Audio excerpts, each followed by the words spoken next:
Toby, Kyle may be popping on. Brandon may be popping on in a minute. But welcome in the meantime to the Sports Den. We have a bunch of stuff we're going to be covering right now.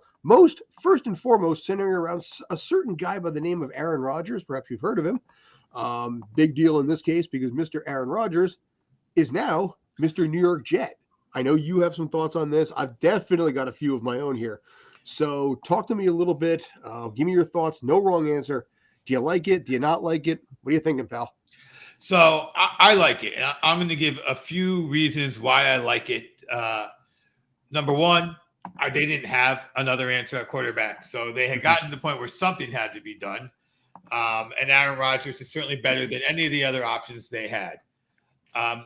Number two, 13th pick or so.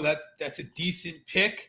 But, they've shown how last year they drafted amazingly. 2 years ago, they grabbed Wilson with the second pick. So the draft is it is what it is. It's really a dart throw. I mean, and I like the term dart throw there because when you're throwing darts, you're aiming, right? And you got a sense of what you're going for. It's not like a craps roll. It's a dart throw. You got some skill involved, but still there's some luck there as well.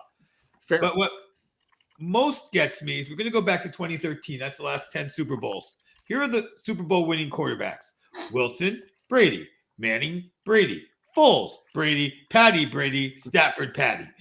Now, Brady, Stafford, Foles, and the Manning. So one Brady, the last Brady, Stafford, four of those guys were veteran quarterbacks signed to their team. Now, Foles, maybe you can argue against because he was the backup, but he was still a veteran quarterback came to the team.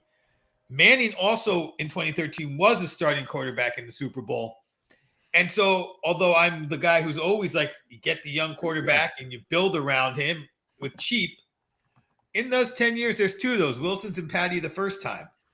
But there's four times where the winning quarterback was this veteran that was signed from somewhere else. You can argue about Foles. So this seems to be a way to build a Super Bowl winner. Now we know how, speaking of Wilson, that worked out last year for Denver. But we also know how draft pick quarterbacks work. So I don't think it's a bad plan or way to build a team in general. Like, we're going to take a proven veteran quarterback and put him in the spot and see what we can do. Now, what we don't know about Rodgers, and this is to me the downside, was last year the beginning of the end or just a freak season? Going into this season, I'm going to give him the benefit of the doubt. He had 2 MVPs years before. He doesn't have to be a full-blown MVP with Wilson and Brees and that defense with Sauce. So I think he puts them in a position to get a wild card or possibly win the division, depending on what happens in Buffalo. So I think it's a good move. And then the question becomes, what makes – and then we can talk about how you actually measure success. But I think it's a good choice. And I think it was a reasonable price to pay for having him for 1 year. And it may very well be 1 year. Hey, Kyle, man. Talk to me Dylan. about – do you have any thoughts on this? They got him about 15 years too late. But compared to what they currently have, yes, he's better. I think it was a little bit too expensive for what he's gonna be able to do. But the fact is, they did get some picks back. If it was just Aaron Rodgers for all the picks, I would toss this into the horrible category. But they did get another first round pick in exchange for it, so that kind of just like a negation. Yeah, 13 for especially 15, on how pretty close they are. I'm like, yeah. What's the point of even putting those? The point is, I can't. They probably have someone in mind. Yeah, and I think it's a linebacker, and I think there's definitive thoughts that at 14, New England would take that linebacker. So like this part of the trade was like a must. They needed the 13. Yeah. Yeah. Okay. So a must for the Packers, kind of a for the Jets. Yeah, right. So yeah. So that hey, if that works, that's fine. What might not matter to them might mean a lot to someone else, of course. And so you're essentially getting Aaron for what is a second round pick overall. Possibly 2, depending. Possibly 2, yeah, with the conditional second round if pick. Aaron Rodgers does takes 65% of the snaps, that's the condition for the second round pick for next year. Gotcha. I mean, obviously, you brought this guy in for the sole purpose of making sure he's going to be taking the bulk of the snaps. So that conditional second round pick is pretty much all but a lock at this point. Oh, absolutely. Because I mean, he's going to get that in 2 games, unless he gets injured for any reason, or he goes off into like a mud cave or something like that. He pulls a Zava. In season, he has not been. I mean, he comes to play. He has not been known to skip games. No, he just ends up not caring throughout the season. Right. So it's like you might as well rather have him go off into God knows where and not play, because otherwise he's just wasting essentially the starting quarterback spot if he doesn't want to try, which is pretty much what you saw last season. It was go ahead. Please. Yeah, so it's like he's better than old Zachy boy there, but then again, yeah, they're getting a 1 year. They're essentially getting a 1 season rental for an improvement at quarterback. Hopefully, Zach Wilson might learn a thing or two from him, because he didn't really have anyone to really learn from. Unlike, say, case in point, Aaron Rodgers when Favre was there, he learned from him. Absolutely. Yeah, I mean, he had Joe Flacco, who was a good quarterback, but I mean, not exactly the field presence that he once had years ago. Joe Flacco is a serviceable quarterback. He is basically a he. It's like on using a grading system. Flacco's like a C. Hold on a second. Who was available for Peyton Manning to learn from? Who was available for Drew Brees to learn from? But that's different. Peyton Manning was brutal in his first year. Yeah. Oh yeah. But here's the thing. Peyton Manning is a lot. Putting Peyton Manning and Zach Wilson in the same sentence as a comparable skill is wait. Zach Wilson was the second pick, and Peyton Manning was debated to be the second pick with Ryan Leaf. It's what we now know. You're using hindsight to judge at a moment. Oh yeah. So my point is, having that veteran quarterback there to help you may or may not be of value. And does a veteran quarterback have to be really well skilled or just truly understand the game? I mean, if I'm not mistaken, the guy who helped Stafford was Dan run out of the end zone Orlovsky. You know what I mean? But he knows. You listen, you're like, okay, this guy knows the game. So what does that guy actually have to have physically versus just understanding of how to play the position? Okay. Yeah, fair enough. But overall, it's not a bad deal, and they definitely will help them this season. But I think there's a lot more. How can I put this? Guy comes with a lot of baggage, and but then again, they've had quarterbacks with a lot of baggage for the past God knows how many seasons, so it works.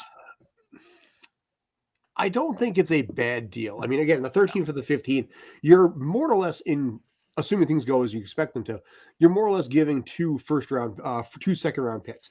One for this year, one for next year. I mean, the 207 and the 170, you might get some players out of there that might have some service, but the odds of landing the next Tom Brady in a deal that deep, or in a draft is not really that big. You'll get somebody who's serviceable. Maybe you can groom them. You might find a little bit of a diamond in the rough. But the reality is, when it comes right down to it, you're trading 2 second-round draft picks for Aaron Rodgers. Now, here's the why I am personally a little skeptical. And I give JD a lot of credit on this because he's the one that raised my eyes to this. When the Giants won the Super Bowl back in Super Bowl 42, they brought in Brett Favre. And when the Giants won the Super Bowl in Super Bowl 46, they brought in Tim Tebow. This year, when the Giants make the playoffs and win a playoff game, they go out and they get Aaron Rodgers. Every time the Giants do something and monopolize the back pages, the Jets have to retort with something that basically gets them back in the notice. Now, here's the interesting thing. Brett Favre's last season with the Packers, 28 touchdowns, 15 picks, 41-55 passing yards, 28-15, 41-55. His only season with the Jets, 22 touchdowns, 22 interceptions, 34-72. So 6 less touchdowns, 7 more interceptions, and about 700 yards less passing. Tim Tebow's last season with the Broncos, 12 touchdowns, 6 INTs, and 17-29. He was younger. He had some curiosities, shall we say. And then he came over to the Jets and he did squat because if you remember, they did that really, fakaked system where you had 2 quarterbacks, one on each side, and gave it up after like 2 games. And they're like, you know what? We'll line him up as a tight end. We'll line him up on punt returns. We don't know what the hell to do with this guy. And they completely pooched out what I think could have at least been a decent career. Not saying great, but he never got the grooming he needed to get. And in the process, he got run out of town. The Jets looked foolish, and it didn't work there. This time around, you're bringing in a guy who is 39 years old. Let's not deny that. This is a 39-year-old dude who last season did throw 26 touchdowns, 12 interceptions, and threw for 36.95. Can he duplicate those numbers here? Maybe. If he can in New York with the Jets, I think they'll get back into the playoffs. I think it is plausible. But you were looking at a guy who, like I said, is 39 years old. That is so dangerous when you're a quarterback. You see what happens. You just one hit, one injury. He does do a lot when it comes to transcendental meditation and health and things like that, some people, and myself even a little bit included, have dumped on him for. But you know what? It works for him, and he's very, very chill. So maybe I'm wrong. I'm hoping I'm wrong. I'm hoping third time is the charm here. Giants fan or not that I am hoping that this team does well because, I think I told you right beforehand, there is something magical here in the New York City area when both football teams are in the playoffs.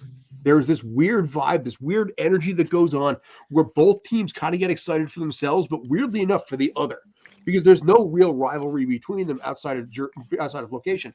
So there's this weird, feel good energy here. It's like, yeah, we're going to the playoffs. Yeah, we are too. And it's like it's a community bond between Giants and Jets fans. I really hope the Yankees and Mets making it. What's that? It's like when the Yankees and Mets make it at the same time. Yeah, you're going to have some rivalry between us, but between the teams. I think there's more rivalry. I think the Giants and the Jets are more friendly. I agree. I think the Giants and the Jets are more friendly. I think I've been up there, in my past when the Giants and Jets got in, and it really was. When the Yankees and the Mets are in it, I don't feel like the other team's rooting for the other team so much. Only that I want you there, so there's a Subway Series, but not because I want you to win. Whereas I think the Jets and the Giants fans, in general, when there is a general, I will root for that. There's not a hate for the other team, so I will root for that team.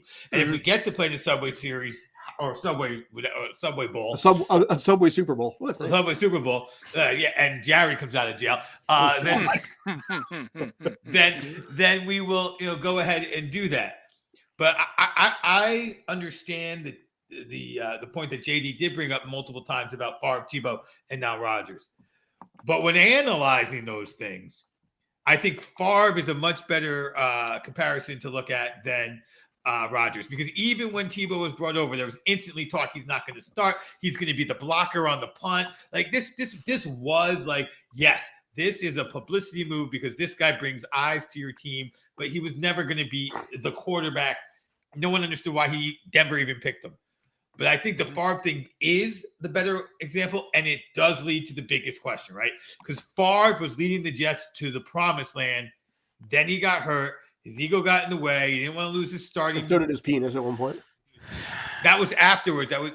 It got in the way, but nobody knew. So I think that is a much bigger comparison and a much bigger warning. This is what can happen with an old quarterback. I mean, like I said, the question is, I am giving Brett Favre the benefit of the doubt that last year was a blip, but we also have to remember how quickly a blip became the end of the line for Manning. Mm-hmm. All right. So one thigh, like you said, one thigh bruise. He was bad at the end of one season. And then the next year, he was horrific. The defense carried them. And they won a Super Bowl because he was super smart, knew everything to do without having to throw the ball deep, and just kept, he was the absolute best game manager ever because he knew how to do that. But nobody would say that because he was Peyton Manning at that point. Right. But yeah.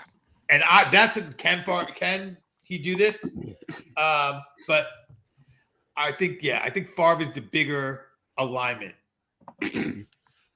Now, let me ask you this. In this case, Brett Favre only lasted 1 year in New York. Tim Tebow also. And Tim Tebow, his NFL career was over after that too. Do you think that Aaron Rodgers stays more than one season? No. Hmm. I think he's going to retire. You sound a little sure on that one. I think he's going to retire after the season.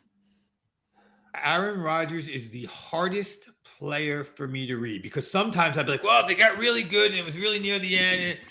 But I don't know what Aaron Rodgers – I can't even pretend to know what Aaron Rodgers' personal drivers are. I know we had a conversation about another athlete, Scott, you and I, and at least there was like, oh, you had this piece of evidence.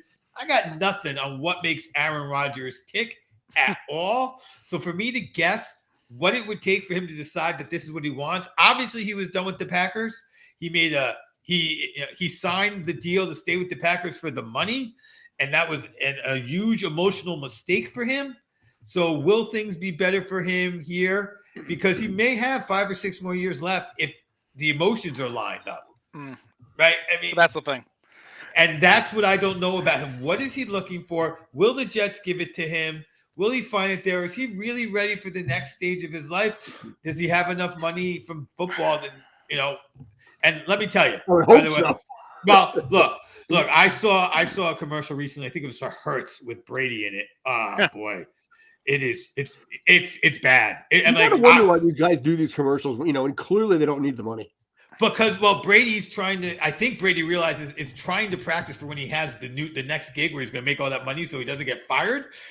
And it's rough. That commercial is pretty bad. Rodgers does a better job in commercials. Rodgers can transition to the booth or whatever if he wants to, whatever he thinks he's doing next.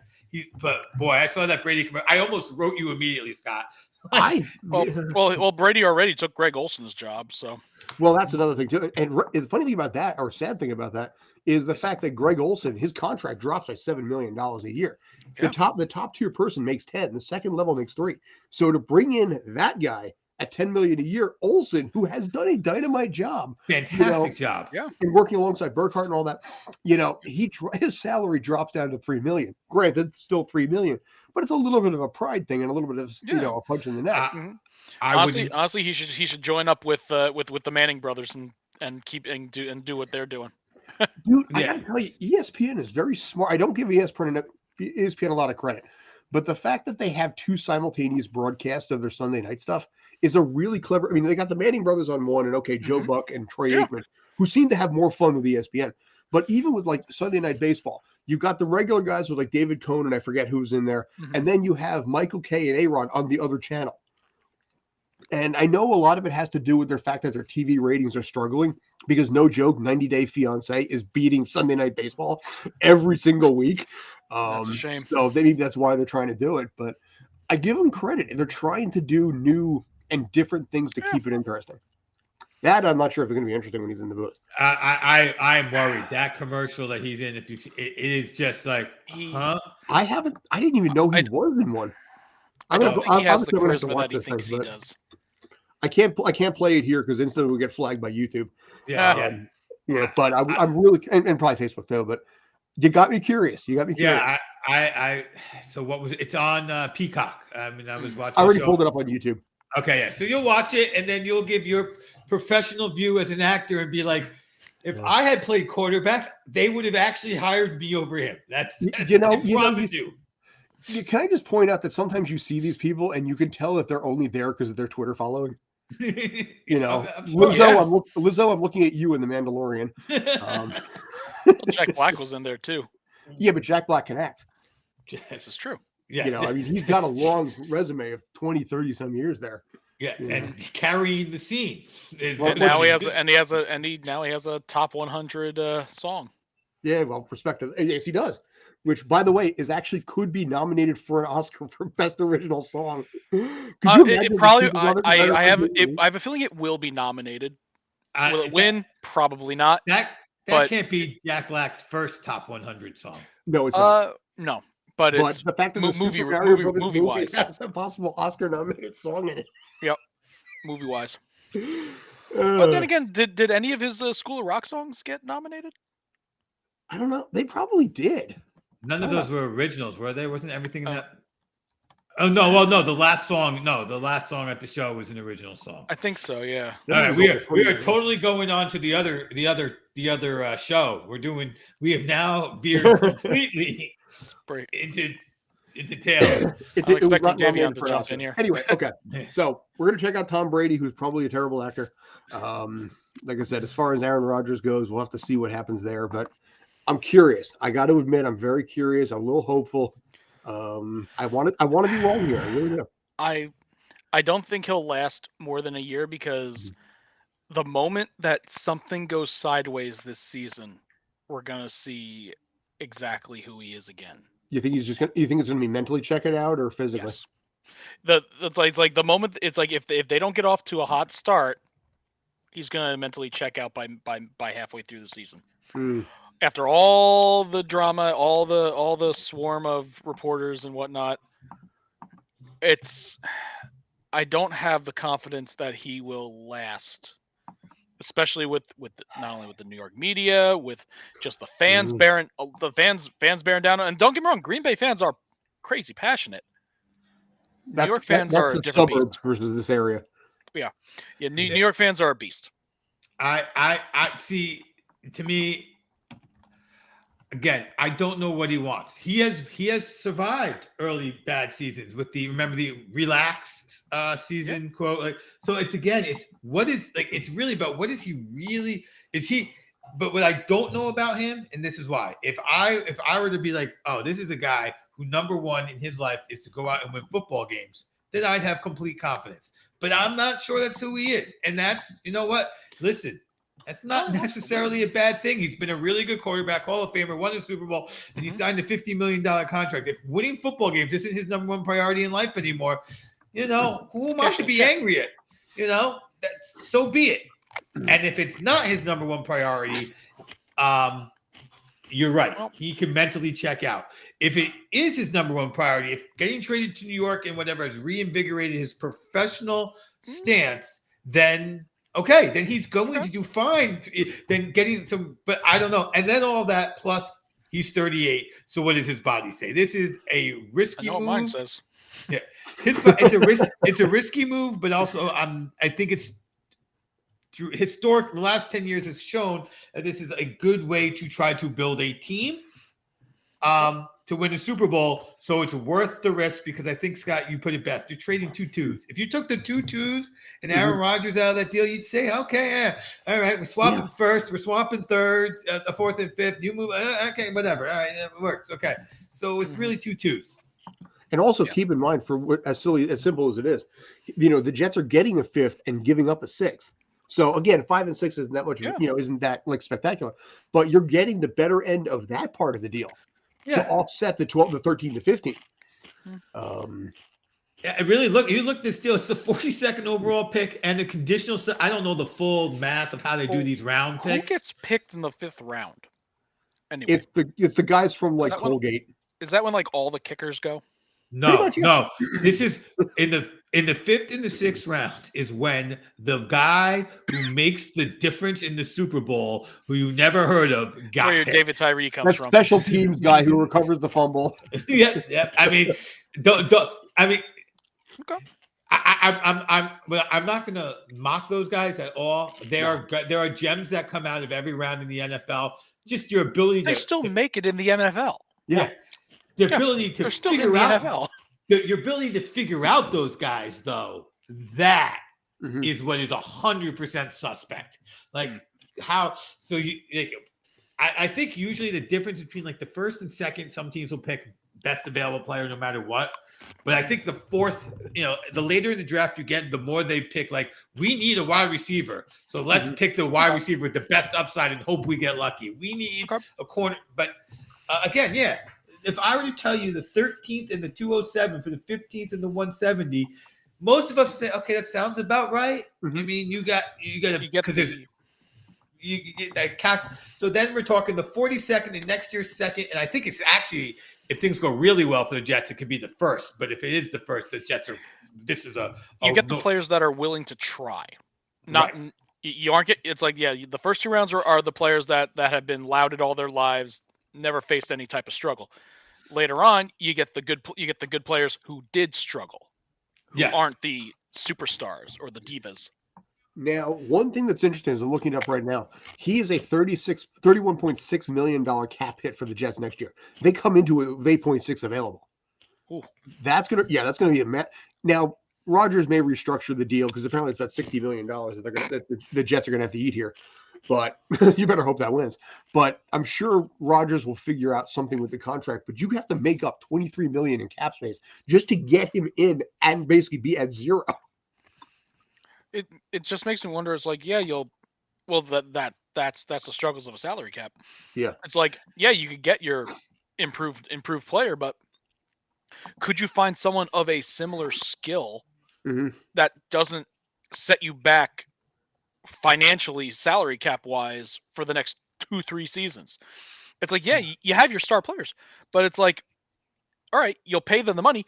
Can you still build around them after throwing that massive contract at them? It's going to hit the Eagles. Well, it might not hit the Eagles as much because of how the contract was structured, but it's going to hit Daniel Jones. That contract was.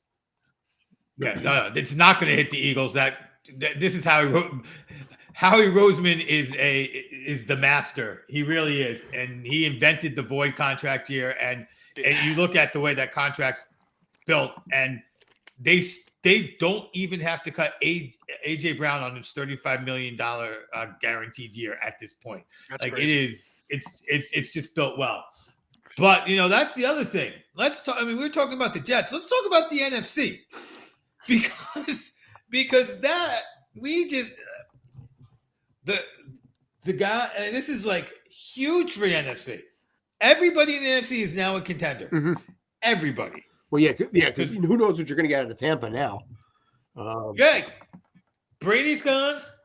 Rodgers is gone. The only guy, Purdy's not there for half a season. Who knows what they're going with in San Francisco if Purdy's for real.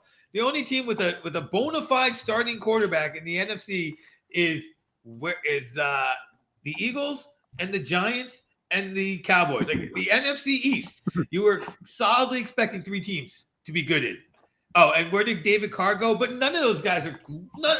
Only one people would even argue is great, and it's been one season is Hurts, and that was one season. Like I said, if you know my crazy quarterback rules, you listen long enough, you got to do it 2 years before I call you an elite, and you get 1 free year at the end. So Rodgers is there. No one can only put 5 guys on the list. So, but none of those guys are on my list at all. Everyone who's even in the conversations in the AFC right now, with all due respect to my guy Hurts, who I'm hoping gets his name on that list at the end of next season. Fair enough. I don't know. I mean, you do have a good point there. The NFC is very watered down, and I think even with this deal, the AFC has actually gotten a little bit tougher. I mean, this upgrades the Jets. Let's not. I don't disagree there, but looking at what that entire conference has, from Mahomes to Burrow to Josh Allen, I mean, I'm drawing blanks. You just fire out what you need. Herbert. I was just going to say, yeah, Herbert. Thank you. I mean, you look at everything that's in that conference, and you argue. Can anyone argue that the NFC could hold up against that right now? No, if you were the Eagles are probably the only team that probably could come close. I don't think any other. I was going to say Hurts. I was going to say the Eagles. Yes, Seattle. I think is gonna. It's like I think Seattle's gonna have a good season, but otherwise, not really. Let me put it this way: if you promise me no one's gonna get hurt, impossible in the NFL. And you said and we had a fake season where we're going to just put all the teams together and somehow you play every team once. Baseball. Some sort of made up game like this. I think that 9 of the top 10 teams, maybe 8 of the top 10 teams would be in the NFC. The Eagles will probably slip in there, and we don't know what we're getting out of San Francisco.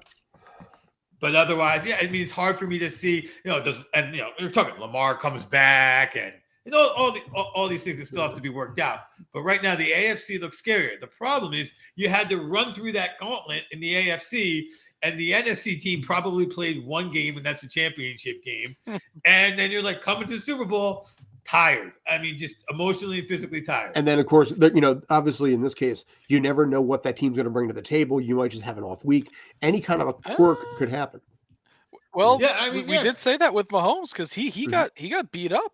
Yeah. I wouldn't say he got beat up, but because his offensive line was unstoppable during the playoffs. Right. That was the quirk. The Eagles, right? The Eagles defensive line went to sleep. Now there's comments from both sides that field was atrocious, and it affected the Eagles' pass rush more than it affected Kansas City's pass rush. But it benefited Mahomes, and Mahomes is dangerous when he's not touched. Right. So those kind of things do happen. Field conditions, weather, anything can happen in a singles football game. So, yeah, I mean, right now, am I just scared if I'm an NFC team? No, I'm very excited. Yeah. My chances of getting to the dance have increased. The chance of getting through the dance has increased. And now I'm, once you're in the Super Bowl, honestly, you're already there. Puncher's chance. You're there. Yeah. You're there. You always have a chance to get there. In a one game decider, absolutely. Look at the Giants. 2 Super Bowls, and both of them were puncher's chances that pulled out of nowhere. Yep. So, and they took out an undefeated Patriots team. Exactly. 18-1. Wait, honestly, which one of the Patriots Super Bowl losses was not just a team with a puncher's chance getting it done? I mean, that's just, it was the Giants twice and then the Eagles. Yeah, it was a team with a puncher's chance just getting it done. And all 3 of those Super Bowls are defined by one play. Like that different play. That one pass by the Eagles, yeah. Look, the Philly special, but that happened early on though. The Philly special only happened in like the second quarter. Yeah, but I felt the magic on that moment when I saw that. I'm like, it was a momentum shift for sure. Here's the thing: I guess that Super Bowl is defined by 2 plays because it's the Philly special, and to me, it's the strip sack at the end. Like when I saw that play, I realized the Eagles are probably going to win this. There was just something in the air that night. Oh Lord. Well, against Mahomes last year, the Eagles were doing great until like the fourth quarter. They were in the lead. Well, the game changed on the strip sack for a touchdown. I mean, that was another. But it was a close game, but it was a close game, and then Mahomes just went off. Like the entire. And then there was and then the fans, not the Eagles. The fans were robbed of a great ending by that. Oh my God. Which is, I don't want to say the Eagles. I don't know the Eagles would have scored. I'll throw that up anyway. It doesn't help that the officiating did determine that. It determined the last play. They should have played better, so it didn't come to that. But unfortunately, it did. So here, I haven't said this anywhere. I mean, it's like the point of rules. There's like, there are rules to make like basically the way the game's played, rules to protect the players, and rules to keep fans interested in watching the game. That play was none of them. That play was none of them. The defensive holding rule is a rule that's designed to keep offenses scoring so fans stay interested. This disinterested fans because it didn't lead to a more tense ending. Penalties enough. That's what you're good. That's why I think that's the wrong call for the fans. Well, is it technically a hold? Probably, but it should not have been called. I was going to say the fans were robbed. It was the equivalent of a tic-tac play in basketball. Yeah, it's like if he knocked his helmet off, that's a blatant penalty. Call the hell out of that. But something like that. That's a judgment call, and generally speaking, the refs are told to just let things go a little bit because you don't want to have a referee dictate the outcome of the game. And this is obviously what happened on a very international stage. It pissed off a lot of people. Oh yeah, yeah, no. Well, I think people on FanDuel that were going for the Eagles on that. Ugh. Yeah, I mean, yes, and so like I said, I think the Eagles were not robbed. I think it was the fans who were robbed more than the Eagles. It was a fart of an ending. Yes, that's exactly what it was. Would they have scored? They probably would have kicked the field goal.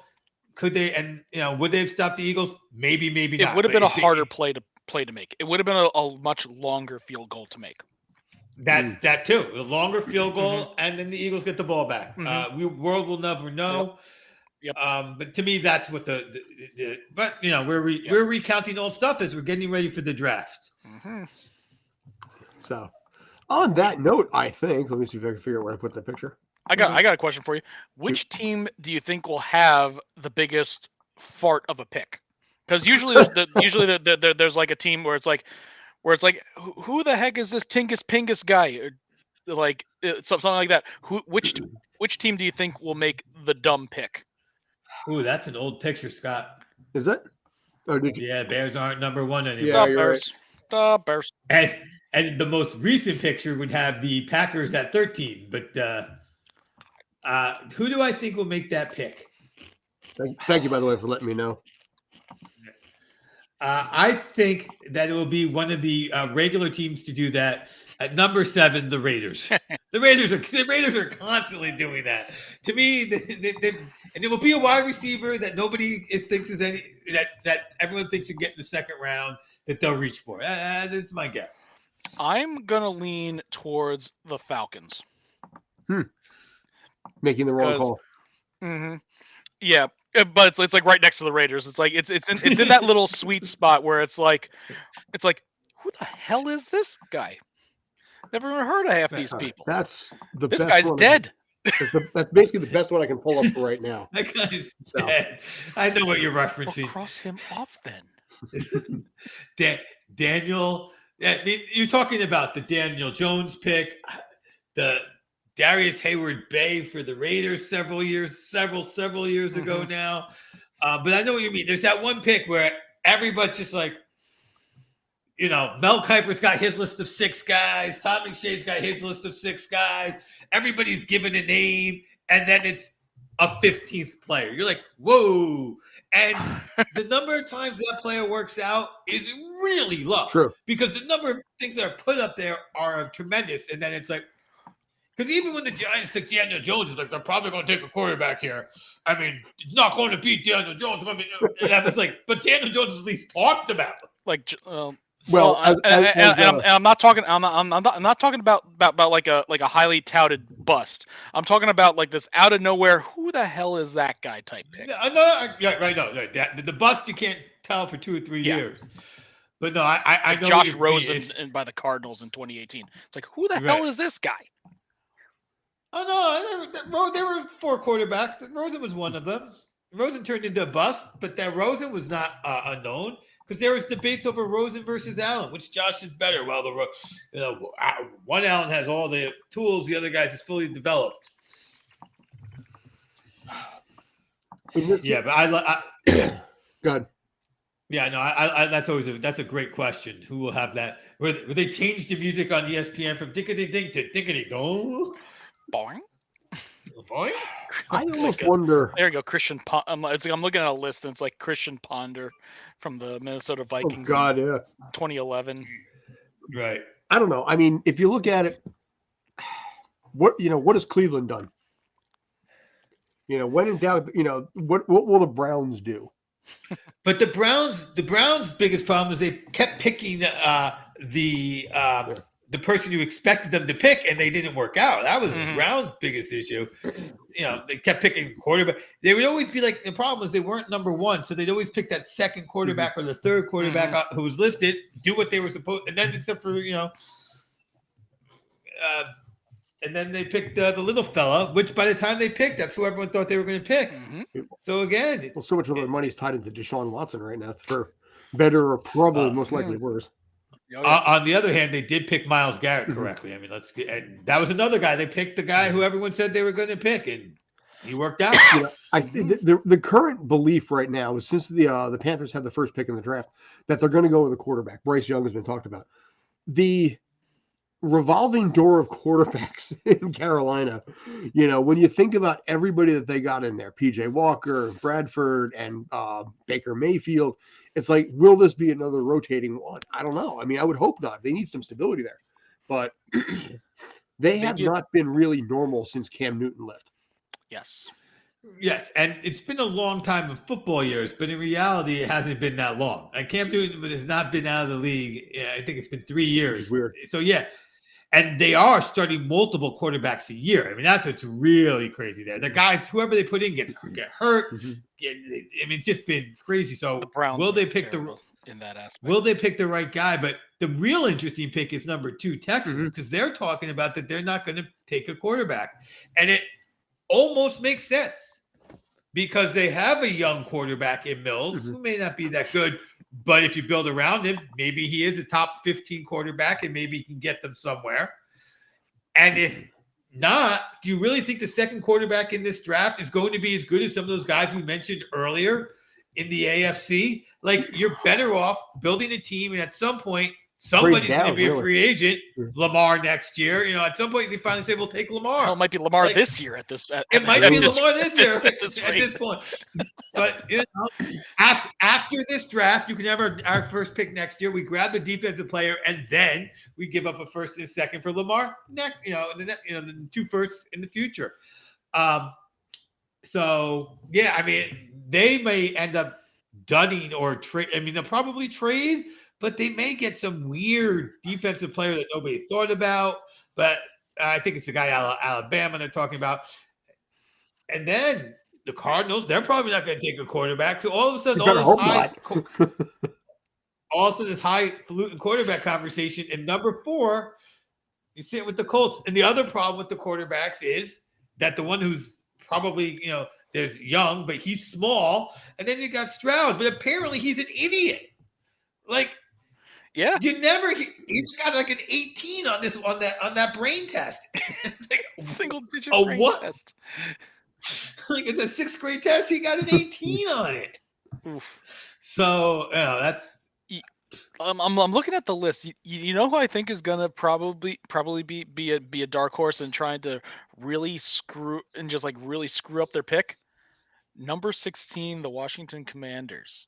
Now that Snyder is pretty much on the way out, how much do you think that he's just going to be as spiteful as hell and just try to utterly torpedo the team even more? My guess is that the new ownership is in place enough that there might be. I would probably say there's probably something in the contract to prevent him from doing that, because in this case, has the sale been approved yet though? But you can have pre-contracts built in even if the sales aren't there. Yeah, and it's not like these guys are new to sports, right? We're talking about minority owners. They're not new to sports, but some of them. No. The main purchaser owns the Eagles. Owns the Sixers and the Devils. Yeah, I was gonna say it's like you can't own more than 2 teams. You can't own more than 1 team in a league. Otherwise, just flat out collusion, and you might as well just make one team a minor league to whichever their baby is. The National Jeff Bezos League. Yeah, so he's got the Sixers and the Devils, and then he's got now he's got the football. So he's team. working south, and then basically after that, what's he going to pick up? Like I don't know, Charlotte FC, the Atlanta Braves, Charlotte Hornets, or something. No, they got the NBA team. So the Atlanta Braves. There you go. Braves, yeah, that's where I was going. Got to get the Braves, or the Nationals, or the Nationals. Well, see, like I said, they're heading south though, so they got to work. Baltimore, the Orioles, getting the Orioles. Baltimore's north of DC. Yeah, I don't know. You can probably go to lacrosse. The National Rugby League is picking up, or they'll pick up an expansion team in North Carolina or something. Charlotte, like the Manchester United. They'll buy a minor league team. But I mean, I think there's been some talk there. That the Eagles may trade down. I don't think it's the worst idea right there. No, it's not. I think I wouldn't be surprised if the Texans do also, because you can trade down and maybe get a late first round, a couple of, and then build that defensive line. Maybe get a couple of decent day 2 guys. What the question here is this to me, because I have not heard any sort of consensus. And the fantasy football world needs to know, where is Bijan Robinson going to land, and will he be a day 1 pick? Ooh. Let's see. Which team has a need for him though? That's the question for that.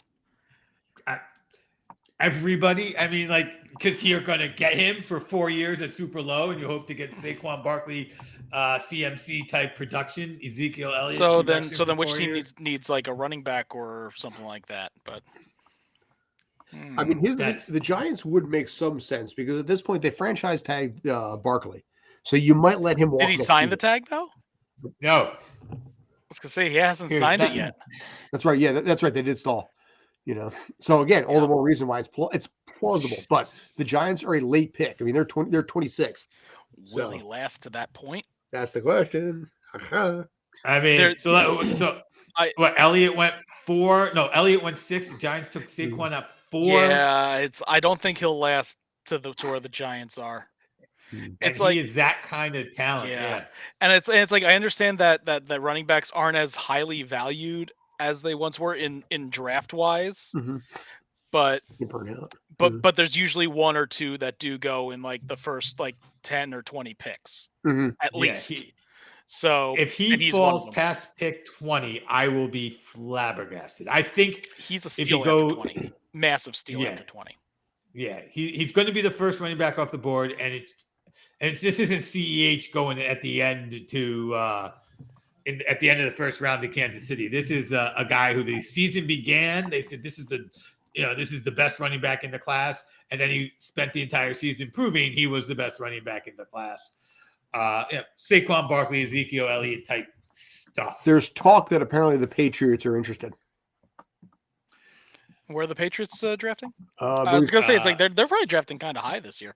They're right before 14. the Jets now. So basically, So the Jets are still first before and now behind.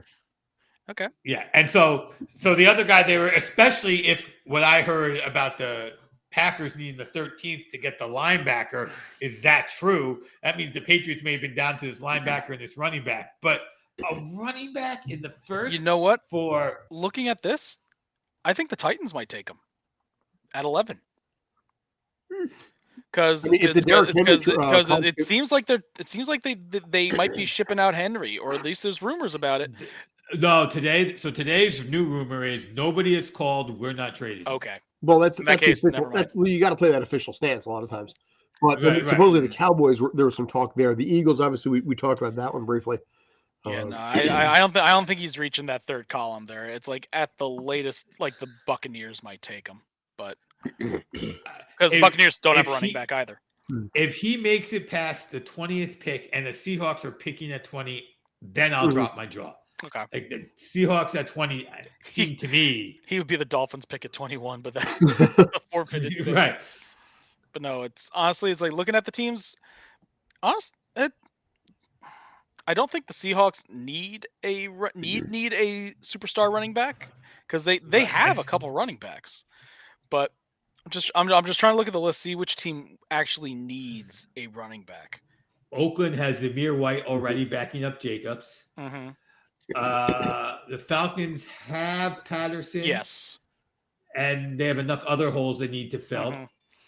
The Bears got rid of their running back. Ooh. So yeah, it might be the Bears, because that I will think that he'll go somewhere around like around there, like around like 11th, 10th or something like that. But I would say the Washington football team, they got Gibson. The Steelers have Harris. Detroit got rid of Williams, and they brought somebody in, but I can't remember who. Like the other thing is, like the one team I can see doing a trade up, Buffalo could trade up to make a move. That's true. Possibly. That's true, and the Jets won't have a problem letting someone trade up for that pick probably. So. Right. I could also see maybe. Well, the Vikings. The Vikings had one of the worst run games in the NFL last year. Also. Well, you know what? Honestly, if I had to take my pick on this one, number 12 is the Texans. They trade the number 2 pick. They get a couple of second rounds out of there, maybe a third, and if you're lucky on that, you still have the 12, and then therefore you pick him up, to give Mills a little bit of an offensive threat and a little bit of offensive protection at the same time. Okay. That's the advantage of having 2 first-round picks that early. Right, like that, and that's kind of how the Jets, did with Breece Hall. I think they got him in the second, or was it the second? Or this first early in the second round, they got Breece Hall using their first 2 picks on. He was doing great till he got hurt. Yeah, which is the whole issue with running backs. Yeah, will he be back for next season? At some point, I don't know if he's starting next season. Okay. So, all right. Any other final thoughts on this, you think? Honestly, no. I'm looking forward to our Thursday show. Who do you think is going to go first overall?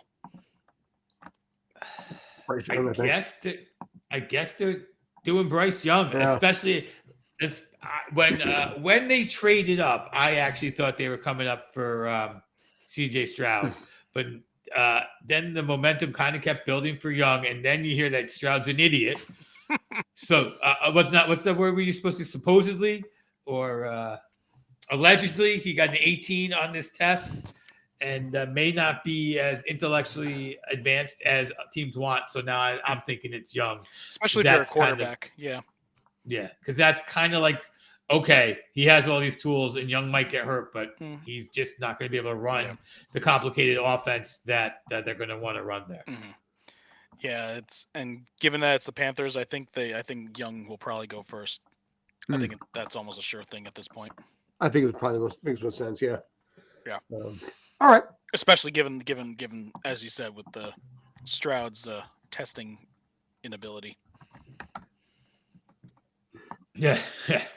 Maybe he's just a bad test taker. Count to 3. But still, 18 is kind of impressive, but in the wrong way. All right. I figure we'll wrap this out. Obi, this is definitely your department here. How you feeling? The Knicks. Can you believe the Knicks for the first time in the 21st century on the verge of basically moving past the first round of the playoffs? The Knicks. It's the power of Jalen Brunson and Josh Hart. Jalen Brunson is proving to be quite a good player. And I think, the Knicks, the Sixers, we don't know what's going on with Embiid's knee. The Knicks are looking like, not the worst thing that ever happened to him. Oh, wait, no, the Sixers are playing the Celtics when the Celtics win. Oh, right, it reseeds, doesn't it? Yeah. Mm-hmm. Yeah. Reseeding is pretty much. Well, so I guess if the Heat win, then I don't know what happens. But the Sixers played the Nets, so there is some. But I think the West is still more. I was about to say the Nets is much more compelling. So it's like I'm looking at this bracket image. I'm getting thrown off here. It's like that's not what they played. Yeah, the Lakers on the other hand. Yeah. There we go. It's the Philadelphia having advanced. That we like. You and your Philly fanatics. Oh no. Yeah, well, yeah. That was a Philly pulled that one off too. They dominated. They were really good. They won most of the games easily. Game 3 was close, but they put on a nice performance to end that out. And then Game 4, when you got Embiid on the bench and your backup center Reed goes for 15 rebounds, you're feeling good as a team. You're feeling like, all right, the rest of the team has this under control. Maxey is playing out of his mind. He's playing as someone who's watched the Phillies all season and for multiple years. This isn't Maxey playing better than imaginable. It's just Maxey playing as good as you can imagine. Like, can Maxey be this good? This is how can Maxey do. And he's doing all the things that Simmons didn't do when Simmons was there. Like shoot and then shoot and then shoot from 3 and then shoot and then distributing the ball. Giving Harden and Tobias the opportunity to be the 3rd and 4th best player. When you talk about Harden and Tobias Harris as your 3rd and 4th best player, you're in a very good situation. So if Embiid plays, the Celtics and then Sixers will probably go 7. If Embiid doesn't play, Celtics will probably take it in 5. It's just that easy for me to think about. That's presuming the Celtics take care of business with the Hawks. And Murray's out and they're coming home. I don't see that happening at all. Where the Hawks can take care of the Celtics, but your Knicks, Scott, against Cavaliers. Well, not my Knicks. I'm impressed. I'm just impressed by the Knicks. That's all. That is the series in the East that is of I don't know. It's most interesting because it feels like the Heat can win, but it's only because Brandon's Heat, by the way. Brandon's Heat can win because of injury, but the Knicks Cavaliers that's an exciting series in the East. And one, I think I put money on the Knicks early in these series after they won the first game. So, me and my $2 bets. Yay! I am rooting for the Knicks this year because because of Brunson and Hart. Mm-hmm. Yeah, I think that's as good a reason as any. I mean, right now, and Dallas is feeling stupid. And you know what? Good for them.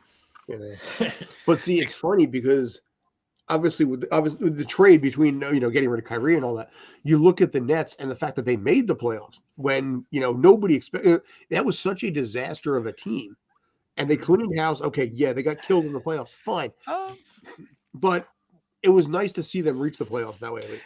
Go ahead and basically correct me. It was, but remember the Nets. The Nets were a top 3 team before they removed Kyrie. They were still plummeting downwards. Yeah, but they were at least able to salvage a little bit. That's what I'm saying. They were still able to win enough to use that buffer that they had, and were able to still get into the playoffs regardless of that. Yeah. As a Sixer fan, I was ecstatic to see the Nets. I will say that. It is difficult to not make any form of the NBA playoffs at this point. The way it's set up, and they had and like you said, they had such a buffer. They managed not to fall into the April foolishness, right? That's what they did, and the big winner for that was the Sixers. And I think that's what we said last week. The Sixers' big win is the Nets not just giving up. They tried to. Those guys who were there, Dinwiddie and them, they tried to play. They knew, But that's the thing with Mikal Bridges. He will try, and that's great for Brooklyn. Like, I think next year they'll probably do a bit better because they'll be able to build around him instead of just doing like a mid-season fustercluck. So so it's like the Nets weren't going to be doing much this season, but I think that they will do better over the offseason, and if they make the right moves, they will certainly do better next season for sure. And so, but even then, Simmons is still there, and he's still gonna be a nice little in spirit, I guess. But he costs money. In wallet. He's there in wallet. And that's what's going to make it tricky for them to build around Mikal Bridges. Yes, I mean, unless they can find a way to get out of his contract, he is there, and he seems to have he seems to be very content with the money. Used his basketball skills enough to get himself a lot of money, and now he's done. And now he's done. And because he was, as a Sixer fan, he was good at what he did prior to signing his contract, and then he just said, "I'm never going to shoot." Yeah. Then he just gave up on. So he doesn't have to play again. No, he doesn't have to. He did great for himself. Good for him. Oh yeah.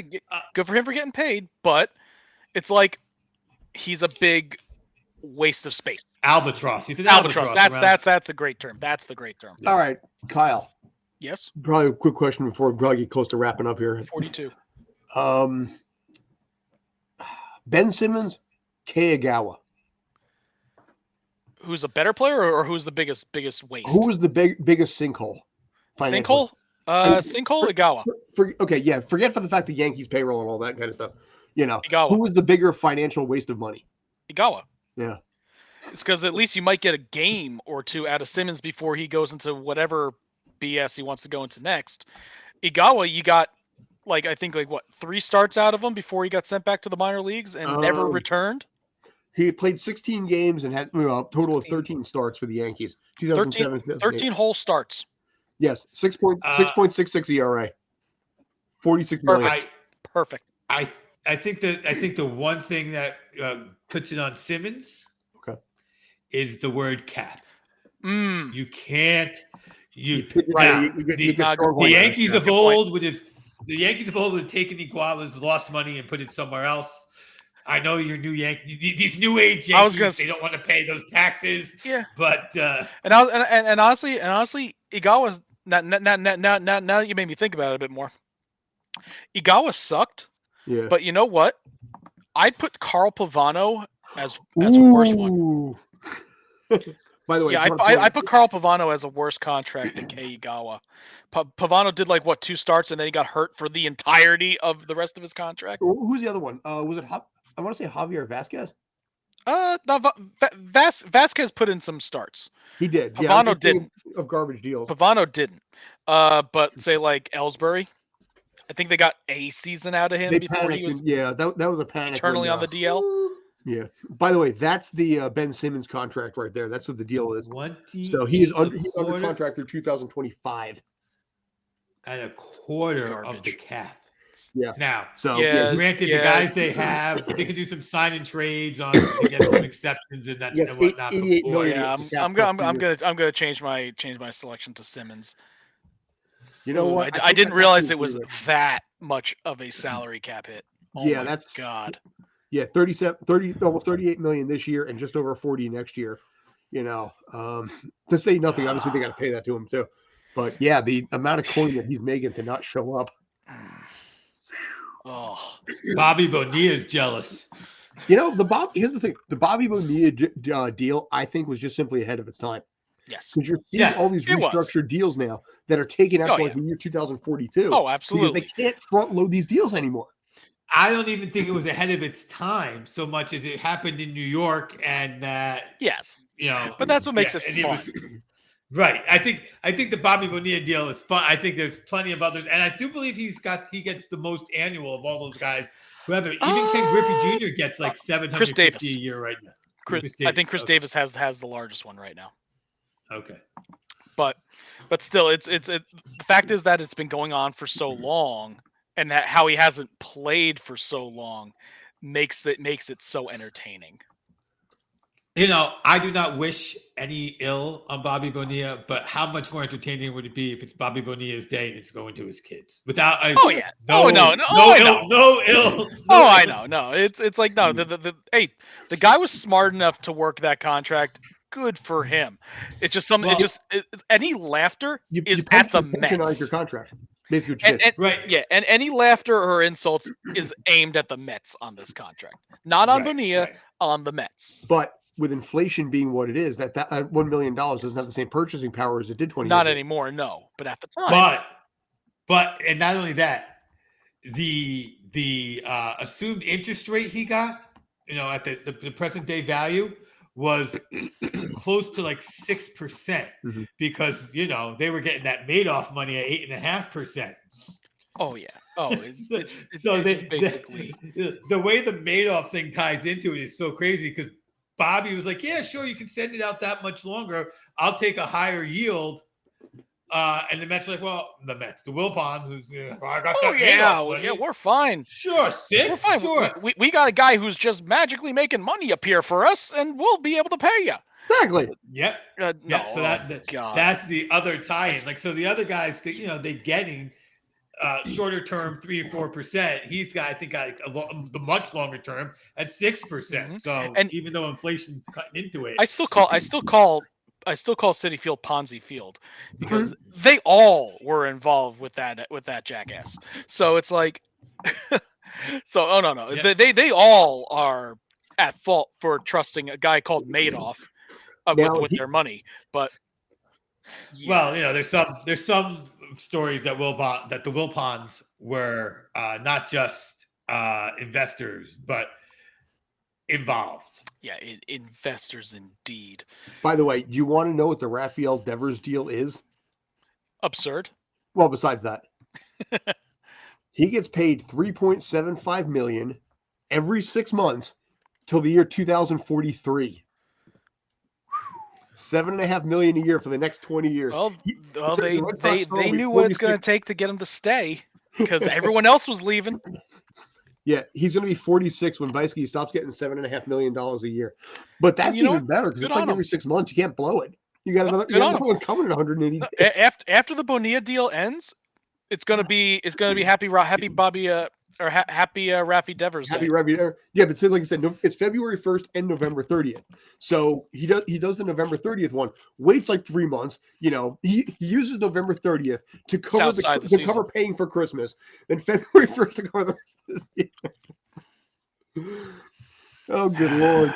But like I said, that's going to be the new normal. I've been saying it. I've been beating that dead horse stupid right there. But that's the new baseball normal. And eventually I think it's going to back up this point somewhere. These dollar values just going insane while I still have a hard time paying a freaking rent. Yeah. Meanwhile, and I'll just say it on Brandon's behalf, the Yankees charge their staff basically to use the Wi-Fi. Horse beep. Speaking of the Yankees, I know the Aaron Judge story that broke that you shared. That's a nice story. I'm going to say it and I'm going to explain it a little more in depth. It is odd to me that story broke. So my inkling of that story is if I'm Aaron Judge, is that he did it out of the kindness of his heart. You want to give clarity real quick? What? I think some beat writer might have just gotten wind of it and posted it, and then they were just like, yeah, because it's being blown out of proportion. Well, it's not. It's like so he did it for Volpe. Yeah. Okay, he's probably a good guy. It's a nice thing to do. Volpe has no interest in wanting to reveal that story because it's probably told to him, listen, just, So that gets me nervous if I'm a Yankee fan. The bottom line is I'm nervous if I'm a Yankee fan that there's some negative news that's about to come out, and that's why this got leaked. So that is my concern if I'm a Yankee fan. You mean there's already enough negative news in regards to just how many sheer injuries they have already? No, I think you're talking off the field, something big. Yeah. I hope it involves Aaron Hicks, and I hope it involves him getting shot into the sun. Speaking of Aaron Hicks, I just want to mention this. The Yankees currently, in the year 2026, are on the hook for $152 million in 2026. They might as well just eat that right now. I'm surprised. I don't want anyone shot into the sun. Just for the record, let's leave them out of the sun. Let them retire and take the Yankees' money gracefully. I'm amazed he still has that contract. I really do. But apparently they threw a bucket of money at the guy, which made no sense. Whatever reason. Million. Yeah. I think it was probably because it's like Clint Frazier was still fresh in everyone's mind, Jacoby Ellsbury's still fresh in everyone's mind. So it's like, hey, it's a guy who had a decent season, who played the outfield for the Yankees, who can fill the center field gap between Judge / Stanton and whoever else they have in left field. So I could understand the reason that let's put it this way. Aaron Hicks is basically the result of how a lot of the NFL players are getting a lot of money because of Daniel Jones. Mm-hmm. It's like they had one passable season. They proved they showed that they could play in New York, and rather than keep rolling the dice, they threw money at him, expecting him to, be at least an averagely decent option to go with like Judge, Stanton, and I think it was Gardner at the time, because they knew that he was on his way out, or at least they knew he was on his way out. He might not have known, but I could understand why they gave the contract. Do I agree with it? No, but I could understand at least the logic behind it. And of course, now it's given hindsight, it's garbage. But yeah, he is not. His best batting. He batted .248 back in 2018. He has not done anything close to that since. No, he hasn't. And currently batting .125. But because of his contract, he's still on the roster, and Aaron freaking Boone still gives him starts, which drives me crazy. It's like, right now because Stanton's hurt and that everything's a mess right now, I can understand him getting a start here and there. But last year he got a ton of starts. That's why they're peeing all over. That was just driving me bonkers. That's why they're peeing all over Anthony Volpe right now, because they need that young blood in there. Yeah, they need something to offset it. I mean, hell, Aaron Judge is like 30 years old. Yeah, well, which is why everyone's like so happy that Peraza's doing all right, or was it Cabrera? Yeah, you're probably thinking Cabrera. I'm thinking Cabrera. Okay. But yeah, between Cabrera, Peraza, and Cordero, it's like good. Give them the shots. It's like if you want to have a revolving door of them going in and out of the minor leagues, fine. That's great until one of them catches on. Great. But it's like starting Aaron Hicks prevents them from getting more game experience. And it's like Ben Simmons, except at least Hicks is healthy enough that he can play. It's just when he plays, he's basically wasting a roster spot. Yep. And that's what hurts. That's the biggest pain that I have in regards to Aaron Hicks. If they use him as a backup, fine. He's a very expensive backup, but he's not taking away playing time from players that need it. Okay, that didn't work. Okay. Yeah, because if you look at the the numbers on the top on the screen there. Oh yeah, the they're Mets and the Yankees an are the old two team. oldest teams in baseball. Well, the Mets are kind of skewed thanks to Scherzer and Verlander, which is true. But yeah, so it's like they have those two completely shifting the curve over. And just for the record, it's sticky stuff on his fingers, not arthritis, that keeps Scherzer from opening his hands. It's rosin and sweat. rosin and sweat. Which, and honestly, I believe the guy when he says that. Is just. Did you see the David Cohn demonstration? No, I did not. So you'll have to see. David Cohn took some rosin, put it on his fingers, whatever, and then shows what it does to a baseball. He then cleans his fingers with alcohol. Alcohol puts makes more rosin on, and it's just like the ball. Alcohol makes it stickier. No, it's like when they say wash your hands. Why are you washing your hands with alcohol? It's water. Use freaking water. Kyle, soap. Kyle, we are the same society that puts our toothbrushes right next to where we take a crap. If you need anything on this, Matt Pat has a new channel called Style Theory. Watch the latest one about basically washing your clothing. That will change your entire. Robin watched that yesterday, and she was like, "Oh God, we're not doing this again." All right, so just for the record, Alvin Hicks has been 11 games, 24 at bats. So he's only getting 2 at bats per game when he does play. Which is fine. Which is fine. It's just I was more talking about how last season Aaron Boone just kept giving him starts. Kept getting him the job. Start after start after start. When they already had called up the younger players, they were still just giving him start after start after start, and it just drove me crazy because he is a black hole in a lineup. It's like after Joey Hicks was lucky Joey Gallo was in that lineup last season. He was lucky that Josh Donaldson was in that lineup last season. They protected him this way. Now he has neither one because Donaldson's out too. Yeah, I'm sorry, I cut you off. Sorry. And honestly, Donaldson is pissing me off. He's out after the season anyway. They're not going to pick up that deal. No, let's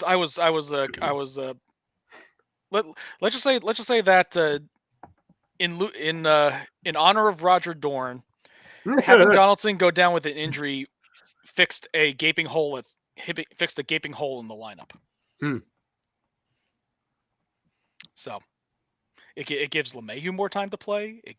They called up Peraza, or they called up the shortstop. I'm mixing up Peraza and Cabrera. I apologize for that. It's okay. So they brought the other one up. They have Volpe still playing short, which I think they should probably give the guy a game off because he's played on pretty much every game. But it's like, Torres is still at second base. They have Rizzo at first, so Donaldson's been playing third. So they've been rotating people at third base, which is fine, as long as it's because I'm glad that they're giving LeMahieu time in the lineup because he needs to be really good for the Yankees. They're giving the young players some time, and Donaldson isn't just going 0 for 4 every game. Yeah, it's an interesting time there. Meanwhile, the Rays are 19-3. Yes. Honestly, I think because the Rays had a few players in the WBC. I think that might have played into it. Rosarena was in there. Yeah, they got some of their they got some of their better players essentially in midseason form already. What's interesting about this, I looked at the statistics. Teams that start 24-6 or better, there's 16 times in history that's actually happened. Of that, 8 of those teams have won the World Series. Ooh. So they would have to go 5-3 to match that 24-6 minimum mark. So I think it was 11 of them reached the World Series, and I think 8 of them definitely won, but I think it was 11 that at least made it. Still, that's still a very good stat, and honestly, well, out of how many? Technically, well, we're going to say 15 or 16 because one of those teams, the 1902 Pirates, had no World Series, so they made it, but there was no World Series. So we'll count it as 15 if you want to call it that. But 8 out of the 15 won the World Series with a 24-6 or better record. So the Rays are very good. More than on track on that. And how many of those were in the wild card era? None. The last time it actually happened, I think, was 1984. Was the Tigers? They did it, I believe. So a team might have done it since. I don't remember. Well, the Tigers were either the last one or the second to last one. It does give them that padding. I see your point, though. Like the reason why the Yankees won their division last season is because they had such a fantastic first half. Yeah. So when they started crapping the bed in the second half, they still had that nice big cushion of wins. And yeah, they won their division, but it was a lot closer than people than I think they almost lost it. Right. They almost lost it. If they didn't have that insanely good first half, they would have been knocked into like the second wild card spot, which they don't have this year. Nope. You're seeing July of last year. I mean, I believe they're doing okay overall, but I think they're fourth place overall. Yeah, and honestly, they probably would be.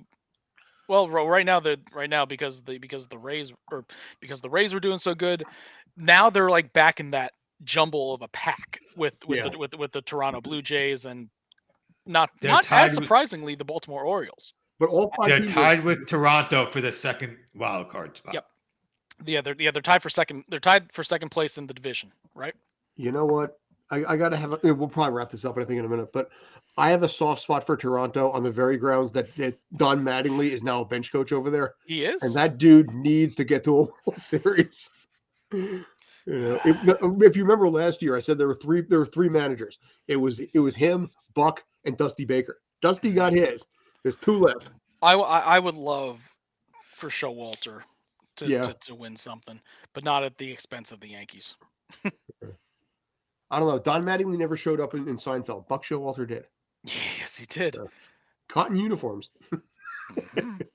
So I do have a soft spot for Showalter, mainly because of how badly he got screwed over by Steinbrenner. And also, don't forget also the Diamondbacks, because he left that team, and then I think it was Bruce Bochy that took the immediately the year after. Yeah. Him and Donnie Baseball both had the same thing where they got a team to good, got canned, and then that team went to greatness right afterwards. He's really good at building up a young squad. Yeah, which is why he maybe as a bench coach will be better. Mattingly was too. Yeah. And honestly, Girardi kind of was as well. I was kind of hoping it was going to be Don Mattingly as manager of the Yankees, not Girardi. I was hoping it was Mattingly over Boone. But I am not a fan of Aaron Boone. Boone is a corporate guy. He really is. He toes the line with Hal, and they just work all together in tandem. It doesn't matter what the product is. Joe Girardi was going to fight them tooth and nail and say, no, you guys are idiots for doing it this way. And that's kind of why I like Girardi. Yeah, he had his little binder of notes or whatever, but I appreciate that. And I appreciate like Girardi as a manager because I think he's a very good manager. Yeah, he kind of botched it up that last season with the Phillies, but overall, I think he's a good manager. I do not think that way about Boone. Yeah. Boone is known for the one swing, and then I think tearing his knee, playing basketball, which led to the A-Rod deal. Yes, it did. Boone is known for going down, so they brought in A-Rod. Yeah, I remember that. And I remember that deal was shocking. They had to trade Alfonso Soriano, but Aaron. All right, gents. Anything else? Okay. No, I think that we got it all. Cool. All right, I appreciate it. We got coming up in a little bit. We are going to be talking the Mighty Morphin Power Rangers movie. All of it, or short or special. We'll call it a special. It's only 55 minutes. So we'll be talking about the Power Rangers movie, talk a little bit about that, our thoughts in the future. Gentlemen, anything else? Are we good? The last Power Rangers movie I saw was the one with Ivan Ooze. Okay. Was that the one with the little kid that was like the 12-year-old? I don't remember. All I remember is that it had Aaron had Aaron Ooze. No, I had Ivan Ooze in it, and it was literally like Power Rangers. It was like their first movie. Okay. Oh, okay. Where they unveiled the new costumes.